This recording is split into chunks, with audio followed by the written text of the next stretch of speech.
zaenkrat ne veljajo tako stroga priporočila za izolacijo, kot so recimo veljale za virus ebole. Prostore za izolacijo, tiste v najstrožjem tehničnem smislu takih prostorov klinični center nima in tudi nobena druga bolnišnica v Sloveniji ne.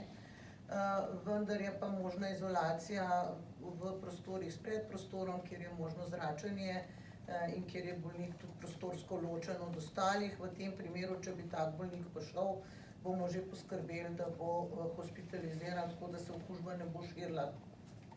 Kar se pa tiče testiranj, so pa želje ljudi kar velike po testiranju, vendar zaenkrat še nismo imeli nikogar, ki bi bilo res potrebno testirati, ne.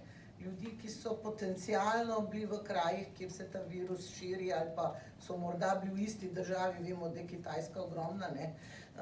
Ti ljudje, ko se zdaj vračajo, tudi če nimajo nobenih simptomov, nekateri si želijo testiranje, vendar tukaj ni nobene indikacije za testiranje. Če pa je nekdo potoval po teh krajih ali pa bil v stiku z nekom, ki je od tam prišel in je bil bolan, potem pa vsekakor, in če ima zdaj ta oseba tudi težave z dihanjem ali pa kašlja ali pa ima druge znake, čeprav večja verjetnost je, da bo gripa, bo pa vseeno potestiran, če bo treba.